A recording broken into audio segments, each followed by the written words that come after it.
ሰው ዛሬ እነዚህን ጥያቄዎች እንሰራለን። ወደዚህ ተመልከቱ። የሚከተሉትን የእኩልነት አረፍተ ነገሮች እውነት ሊያደርግ የሚችል የተለዋዋጭ ዋጋ ፈልጉ ይላል። ስለዚህ የእኩልነት አረፍተ ነገሮችን እውነት ሊያደርግ የሚችል የተለዋዋጭ ዋጋ እዚህ ጋር ተመልከቱ። አንድ ያልታወቀ ቁጥር ከአራት ጋር ተባዝቶ 8 ሲቀነስበት 28 ይመጣል። ማን ነው ያ ቁጥር ነው የተባለው? ስለዚህ እንዴት እንደምንፈልግ አሳይቻችኋለሁ አይደለ? ሰው በሁለቱም ሳይድ መደመር ከሆነ መደመር አለብን፣ መቀነስ ከሆነ ደግሞ መቀነስ አለብን፣ ማባዛት ከሆነ ማባዛት፣ ማካፈል ከሆነ ማባዛት። እዚህ ጋር ያለው ግን ተለዋዋጩ ብቻውን እንዲቀርልኝ አሁን 8ን ወዴት አመጣታለሁ? ከእኩል ይሆናሉ ወደዚህ አይደለ? ወይም እዛው ላይ 8ን እደምርና 0 አደርጋታለሁ ማለት ነው። ሰው ተመልከቱ 4000 ሲቀነስ 8 0 የሚሆንልኝ 8ን ሌላ ከስንት ጋር መደመርበት ነው? ራሱን 8 አይደለ? 8 አያችሁት? መቀነስ ስለሆነ መደመር አደረኩኝ። እኩል ይሆናል 28 ሲደመር 8። አሁን 4000 ይሄ ማለት ኔጌቲቭ 8 ሲደመር 8 ማለት ነው። 8 ብር ዕዳ ነበረባችሁ። ሱቅ ስትሄዱ 8 ብር አላችሁ። ያንን ባለ ሱቁ 8 ብር ይናምጣ ብሎ ወሰደባችሁ። እናንተ ምን ብር ይቀራችኋል? 0 ማለት ነው። ስለዚህ ሲቀነስ 0 እኩል ይሆናል 28 ሲደመር 8 ስንት ይሆናል? 36። አያችሁት? አሁን 4000 ብቻውን ቀረ። 4000 ሲቀነስ 0 ስንት ነው? 4000 አይደለ? 4000 እኩል ይሆናል 36 ማለት ነው። አሁን ጨረስን እንዴ? የሰው ዋጋ ማግኘት አለብን አይደለ? የሰው ዋጋ ስንት ነው የሚለውን ለማግኘት ይሄ ደግሞ ማባዛት ነው። ማባዛት ከሆነ ምን ማለት አለብን? ማካፈል። ጎበዝ ነው። ሲካፈል ለአራት ማድረግ አለብን። ሰው 4 በ4 ይጣፋል አይደለ? ወይም ይሄ ማለት ባታጣፉትም 4 ሲካፈል ለአራት ስንት ነው? 1 ማለት ነው። 1000 ሆነልን። 1000 ማለት መጣኙ አይጻፍም ሸረብ ነው አይደለ? ስለዚህ ሸ እኩል ይሆናል 36 ሲካፈል ለአራት ስንት? 9 አይደለ? ስለዚህ የሸ ዋጋ ስንት ሆነልኝ? 9 ማለት 9። ግልጽ ነው ልጆች? እሺ አሁን ተመልከቱ። ይሄ ምንድነው? ሚዛን ነው። አሁን ይሄ ምንድነው? ባላንስ ነው አይደለ? እሺ ተመልከቱ። እዚህ ጋር ይሄን ዳስተር ልጨምርበት ነው። በዚህ በኩል ምን ልጨምርበት ነው? ይሄን ዳስተር ተመልከቱት እስኪ። ሚዛኑ ተዛባ? ከዚህ በኩል ወረደ አይደለ? አያችሁት? ይሄ አሁን የእኩልነት አረፍተ ነገር ሆነ እንዴ? አልሆነም። የእኩልነት አረፍተ ነገር እንዲሆን እዚህ ጋር ተመልከቱ። 8 ስደምር በዚህኛው በኩል 8 ደመርኩኝ። ለምንድን ነው 8 የደመርኩት? በዚህ ሚዛኑ እንዳይዛባ አይደለ? ሚዛኑ እንዳይዛባ።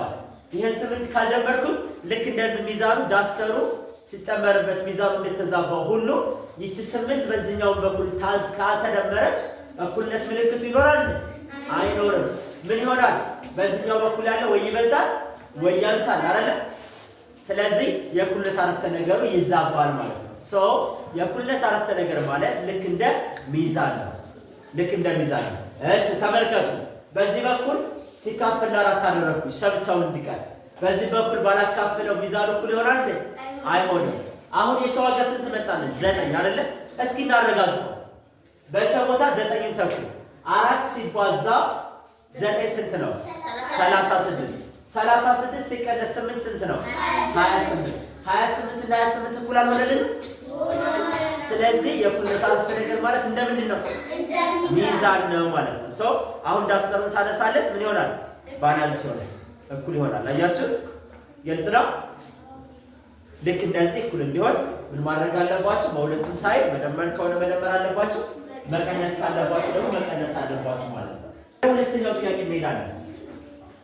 7 መ ሲቀነስ 2 መ እኩል ይሆናል 30 ነው የሚለው። ስለዚህ እዚህ ጋር 7 መ ሲቀነስ 2 መ ሁለት ተለዋዋጮች አሉ አይደል? ተመሳሳይ ቁም ከሆኑ ደግሞ ይደመራሉ ወይም ይቀነሳሉ አይደል? ስለዚህ 7 መ ሲቀነስ 2 መ ስንት ይሆናል? 5 መ 5 መ እኩል ይሆናል 30። አያችሁት? 5 መ እኩል ይሆናል 30። አሁን ምን ላድርግ? መብቻውን እንዲቀርልኝ ማባዛት ነው አይደል? ማባዛት ነው እንደምናደርገው ማካፈል። ጎበዝ። ሲካፈል ለ5 ሲካፈል ለ5 ነው የምናደርገው። 5 በ5 ይጣፋል። ስለዚህ ማን ቀረኝ? መ እኩል ይሆናል 30 ሲካፈል ለ5 ይሄ ማለት 35 ቁጥሮች ለ5 ሰዎች ስናካፍላቸው 6 ይደርሳቸዋል። 6 ጨረስን አይደለ? እስኪ አረጋግጡት። በቦታ ላይ ማንን እንተካ? 6 ተመልከቱ። 7 ሲባዛ በ6 42 አይደለ? 42 ሲቀነስ 2 ሲባዛ በ6 12 42 ሲቀነስ 12 ስንት ነው? 30። ስለዚህ 30 እና 30 እኩል ሆነልን። ግልጽ ነው አይደለ? የእኩልነት አረፍተ ነገሮችን ከሰራችሁ በኋላ ማረጋገጥ ይኖርባችኋል። ስታረጋግጡት ሚዛኑ የተጠበቀ ከሆነ ምንድነው ማለት ነው? መልሳችሁ ትክክል ነው። እዚህ ጋር የመጣልን ቁጥር 7 ቢሆን ከዚህ ጋር እኩል ይሆንና 30 ጋር አይሆንም። ቸካር ተመልከቱ። 7 ሲባዛ በ7 49 2 ሲባዛ በ7 14 አይደለ? 49 ሲቀነስ 14 ተመልከቱ። 49 ሲቀነስ 14 5 4 ሲቀነሳል 3 35 35 እና 30 እኩል ናቸው እንዴ? ስለዚህ ሚዛኑ ከተዛባ ደግሞ እኩል አልሆነም ማለት ነው አይደለ? ሰው ሌላ መፍትሄ ነው መፈለግ ያለው። ስለዚህ የእኩልነት አረፍተ ነገሩን እውነት የሚያደርግልን ቁጥር ማን ነው? 6 ነው ማለት ነው። 6 ወደ ቀጣዩ ጥያቄ እንሄዳለን። 10,000 ሲቀነስ 1 እኩል ይሆናል 19። አሁን እዚህ ጋር ምን ማድረግ አለብን? መጀመሪያ 10,000 ብቻውን ይቀርና 1 ከእኩል ይሆናል ወደዛ ትሄዳለች፣ ወይም ደግሞ እዚህ ጋር በሁለቱም ሳይድ +1 እናደርጋለን አይደለ? ስለዚህ 10,000 ሲቀነስ 1 ሲደመር 1 እኩል ይሆናል 19 ሲደመር 1። ይሄ ማለት 10,000 1 ብር ዕዳ ነበረባችሁ። 1 ብር ከዕዳ ነፃ ስታገኙ ባለዕዳው ይወስድባችኋል አይደል? ያበደራችሁ ሰው። ስለዚህ ስንት ብር ይቀራችኋል? ምንም 0 ብር ይቀራችኋል። ስለዚህ 10,000 ብቻ ቀረኝ። 10,000 እኩል ይሆናል 19 ሲደመር 1 ስንት ነው? 20። 19 ሲደመር 1 20 ነው። ስለዚህ 10,000 እኩል ይሆናል 20 ሆነ ማለት ነው። አሁን እዚህ ጋር ሸብቻውን እንዲቀር ምን ላድርግ? በሁለቱም ሳይድ ምን ማድረግ አለብኝ? ማካፈል። ሲካፈል ለ10 ሲካፈል ለ10 10 ሲካፈል ለ10 1 ነው አይደለ? 10 በ10 ይጣፋላችኋል ማለት ነው። ሸ እኩል ይሆናል 0 በ0 ይጣፋል። 2 ሲካፈል ለ1 ስንት ነው? 2። ስለዚህ የሸ ዋጋ ስንት ነው? 2 ማለት ነው። አረጋግጡት። በሸ ቦታ ላይ 2 ተኩ። 10 ሲባዛ በ2 20 ሲቀነስ 1 19 19 ምን ሆነልን? እኩል ሆነልን። ስለዚህ ሚዛኑን ጠብቋል ማለት ነው። እዚህ ጋር ደግሞ ምንድን ነው ያለው? ማካፈል። እንደዚህ ማካፈል ከሆነ ክሪስክሮስ አባዙት ብያቸዋል አይደለ? ወይም በተገላቢጦሽ ማባዛት። ስለዚህ እዚህ ጋር ኦቨር 1 ታረጉና ክሪስክሮስ አባዙ። 20 ሲባዛ በ1 20 ሲባዛ በ4 ማለት ነው አይደለ? ስለዚህ ተመልከቱ 20 ሲባዛ በ4 20 ሲባዛ በ4 እኩል ይሆናል 20 ሲባዛ በስንት? 20 ሲባዛ በ1 ማለት ነው አይደለ? 20 ሲባዛ በ1 ደግሞ ራሱ ማለት ነው 20 ሰው 20 ሲባዛ በ4 እኩል ይሆናል 4 እኩል ይሆናል 20 ሲባዛ በ1 ስንት ነው? 20። ስለዚህ ምን ላድርገው? ሲካፈል ለ4 ሲካፈል ለ4 ሲካፈል ለ4 ሲካፈል ለ4 4 በ4 ይጣፋል። እኩል ይሆናል ስንት ይቀረኛል? 20 ሲካፈል ለ4 አይደለ? 20 ሲካፈል ለ4 ስንት ነው? 5 ማለት ነው። ስለዚህ ይህ ዋጋ 5 ነው ማለት ነው። ግልጽ ነው ልጆች? ገብቷቸዋል? ታውቁት እስኪ 20 ሲካፈል ለ5 ስንት ይመጣል? 4። አያችሁት? በቦታ ማን ተኩት? 5 ተኩት። 20 ሲካፈል ለ5 4 ነው። ስለዚህ ትክክል ነው ማለት ነው። 3,000 ሲቀነስ 3 እኩል ይሆናል 6 ሲደመር 5 ይላል። ስለዚህ እዚህ ጋር ምን እናድርግ? መጀመሪያ 3,000 መቅረት አለበት አይደለ? ስለዚህ በሁለቱም ሳይድ ምን እናደርጋለን? ኮሌክቲንግ ላይክ ተርም ነው የምታደርጉት። እዚህ ጋር ተመልከቱ 3,000 አለኝ፣ እዚህ ጋር ሺህ አለ። ስለዚህ ተመሳሳይ የሆኑ ቁሞችን መሰብሰብ መጀመሪያ የምታደርጉት ተመልከቱ ወደዚህ። ስለዚህ 3,000 ይችኛዋ ደግሞ ሺህ አለች አይደለ?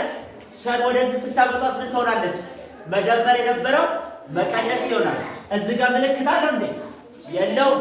ስለዚህ ፖዚቲቭ ነው ማለት ነው። ሰው ወደዚህ ሲመጣ ስንት ይሆናል? መቀነስ ይሆናል። ሲቀነስ ሸ እኩል ይሆናል 5 አለኝ እዚህ ጋር አይደለ? 5 3 ወደዛ ስትሄድ ደግሞ ምን ትሆናለች?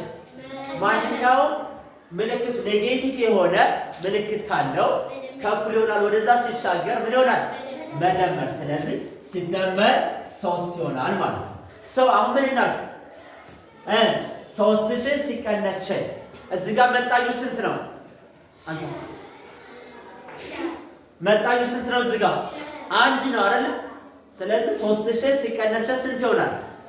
2000 2000 እኩል ይሆናል 5 ሲደመር 3 8 ማለት 8። ስለዚህ 2000 ሲቀነስ እኩል ይሆናል 8። ምን እናድርግ? ማካፈል። ለስንት አካፍለው? ሲካፈል ለ2 ሲካፈል ለ2 2 በ2 ይጣፋል አይደለ? ስለዚህ ሸ እኩል ይሆናል 8 ሲካፈል ለ2 ስንት ነው? 8 ሲካፈል ለ2 4 ነው። ስለዚህ የሸ ዋጋ 4 ነው ማለት ነው። ግልጽ ነው ልጆች? ገብቷቸዋል? በጣም ጥሩ። እረን እስኪ እንስራ። 10 ሲቀነስ በ እኩል ይሆናል 4። ስለዚህ ተመልከቱ 10 ሲቀነስ በ ሲደመር በ እኩል ይሆናል 4 ሲደመር ስንት? በ አይደለ? ስለዚህ 10 በኔጌቲቭ በ ሲደመር በ ምን ይሆናል? 0 አይደለ? ስለዚህ 10 እኩል ይሆናል 4 ሲደመር በ። አሁን ደግሞ 4ን ከእኩል ይሆናል ወደዛ አንቋት በብቻውን እንዲቀርልን ተመልከቱ 10 ሲቀነስ 4 ለምንድን ነው መቀነስ የሆነው? መደመር ስለነበረ። ፐርፌክት ጎበዝ። መደመር ስለነበረ መቀነስ ይሆናል አይደል? ምልክት ሲሻገር። ስለዚህ እኩል ይሆናል ማን ቀረ በዚህ በኩል? በብቻ በብቻ። ሰው 10 ሲቀነስ 4 ስንት ይሆናል? 6 6 እኩል ይሆናል በ የበዋጋ ስንት ነው ማለት ነው? 6 ነው። እስኪ ተኩት እንተካው 10 ሲቀነስ በስንት ነው ብለናል? 6 10 ሲቀነስ 6 ስንት ነው? 4 ስለዚህ እኩል ሆነና ሆነ ሚዛኑ ተጠብቋል አልተጠበቀም? በጣም ጥሩ። ሁለተኛው ጥያቄ የተለዋጭ ዋጋ በመጠቀም አልጀብራዊ መግለጫውን ዋጋ አግኙ ነው የሚለው። ስለዚህ ተለዋጩ ተሰጥቶናል አልተሰጠንም? ተሰጥቶናል።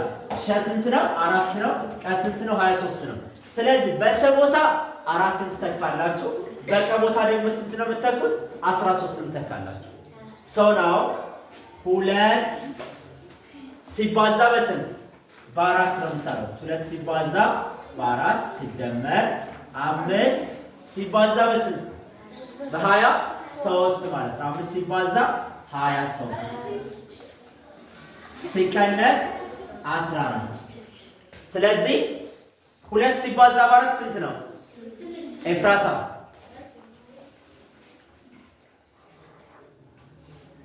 2 ሲባዛ በ4 8 ሲደመር 5 ሲባዛ በ23 115 ሲቀነስ ስንት? 14 8 ሲደመር 115 ስንት ይሆናል? 123 ሲቀነስ ስንት? 14 እሺ 123 ሲቀነስ 14 ስንት ይሆናል? 109 ስለዚህ የዚህ አልጀብራዊ መግለጫ ዋጋ ስንት ነው ማለት ነው? 109 ነው። ግልጽ ነው? ገብቷችኋል?